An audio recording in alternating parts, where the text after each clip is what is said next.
Hey everyone, welcome to Phase Yellow. Hey, real quick, I want to tell you what this means for us as a student ministry. And so we will be able to gather in groups of up to 25 people. And so that means that our small groups are going to begin meeting in person. It doesn't mean that our whole student ministry is going to be able to gather just yet. We won't be able to do that until Charter Oak Church makes the decision to resume worship services on the weekend. But what we are going to be doing as a church is moving to a house church model. And so that means that as student ministry small groups, our small groups are going to be able to meet together on Sunday nights for student ministry at somebody's house. And so right now our small group leaders are working hard to determine the exact location and the exact meeting time for your group. And I want you to be a part of this. And so we're still going to provide a video message like this, but we're not going to be doing Zoom small groups because we're meeting in person. And so I think this is a really cool and exciting time for us to be able to do some fun things that we normally don't get a chance to do on Sunday nights. And so your small groups will be able to gather and connect together in deeper ways and in more fun and interactive ways than ever before. And so think of this as a great way for you to invite that friend to church that maybe would never take you up on that offer because it's at a church, and invite them to be a part of your small group this summer. And so look for some more information about what exactly your groups will be doing from your small group leaders in the coming weeks. And this is all going to kick off on June 7th and continue through the summer. I am so excited for this, and I hope that you are able to be a part of this. And if you have any questions, please feel free to reach out to me and we will help you get sorted out. So, I'm so excited and I hope that you'll join us. So let's get started into our message for this week. We're in week 4 of our series, Now and Later, talking about the book of Proverbs and the wisdom that can help us now and help us later. And so we're going to talk about patience today. Now, over the past 8 weeks, I'm positive that your patience has been tested one way or another, either by your family or your siblings or your schoolwork, and definitely by this quarantine. You know, like, can we please hang out with our friends now? Or when will this all be over and life can just go back to the way it was? See, maybe your lack of patience has caused you to be short-tempered or rebellious or even depressed and defeated. Maybe you've questioned at some point the people who are in charge of you, like the government or more likely your parents. And look, I hear you. I've felt so impatient about so many things over the past 8 weeks. I miss being together. I miss being with you guys. You are my people. And so our verse for this week is Proverbs 19:11, and it says this: "A person's wisdom yields patience. It is to one's glory to overlook an offense." See, the first thing that I want you to notice in this verse is that wisdom leads to patience. Patience is a symptom of wisdom. And wisdom always yields a harvest. Over the past few weeks, we've been looking at how wisdom can help us both now and also help us later. And Proverbs is a book full of wisdom. So whether you believe in God or not, reading a proverb a day will 110% help you be a better person. And so I've challenged you over the past month to be reading a proverb a day. And there are 31 chapters in the book of Proverbs, and coincidentally 31 days in the month of May.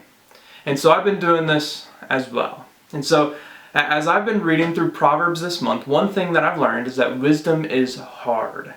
It's hard, but folly is easy. You've got to work at it to become wise. It's not the easy way out in any situation. Like, it's easy to desire revenge, to take that sweet, swift justice on someone who has offensed you or hurt you. But it's hard to overlook it. hard to shrug it off, hard to forgive. It's easy to be rebellious or skeptical in this season, but it's hard to extend trust and to use discernment. See, another thing that I've learned as I've been reading through Proverbs this month is that King Solomon is really laying it on heavy when telling us how important it is to have wisdom. See, the first 9 chapters of Proverbs actually don't really contain many of the sayings that we think of when we think of what a proverb is, right? But it's a thorough defense of how wisdom benefits us and how ridiculously important it is for us to get wisdom, right? Now, the second part of this verse is really interesting because of the question it poses.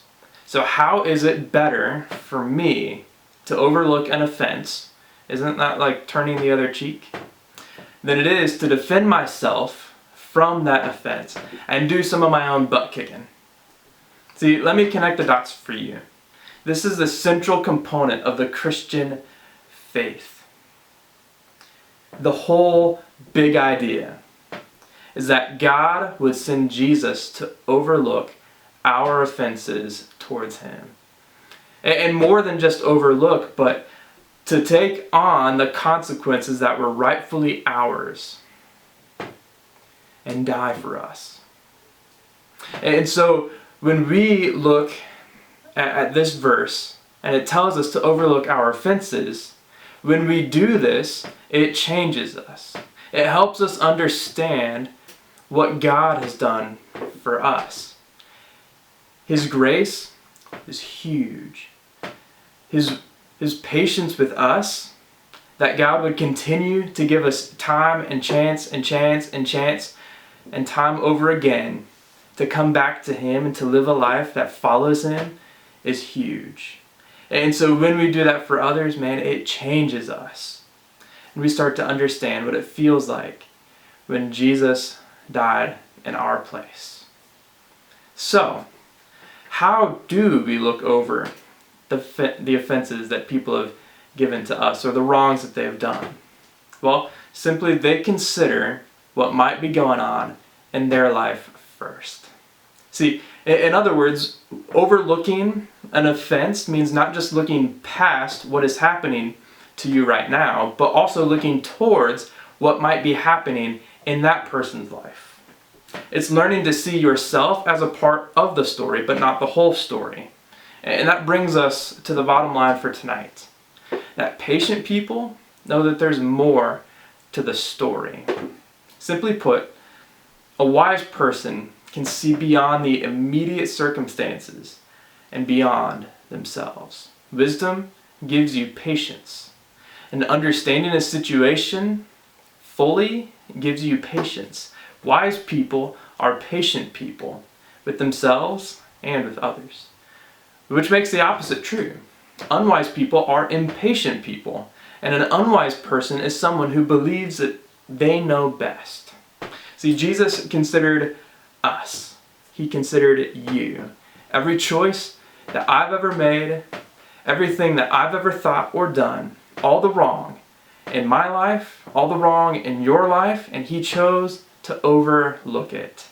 Because he cares about me, he cares about you, he cares about the whole world. And because he wants to set us free. See, this life is not me versus the world. It's not me versus the person who's offended me. If you live that way, you're not going to live a happy life. Life is truly about helping everyone get as close to Jesus as possible. That's huge. Now, I'm not saying that you have to invite the person that hurt you over for dinner, but I am saying don't make it harder for them to get to Jesus. You catch that? Don't seek out ways to hurt people who have hurt you, because it will harm them getting to Jesus. And that's really what we all want. We want everyone to experience the love of Jesus, the salvation that he brings to us. And that's why it is to our glory to overlook that offense because it brings people closer to Jesus. And ultimately, it's to God's glory when we get to live out the Christian life like this. And so, whatever you do, get wisdom. And I know it's hard, but it will always be worth it. And so, as you head into small groups, here's what I want you to discuss. When was the last time you became impatient? And how could applying wisdom helped you out in that situation?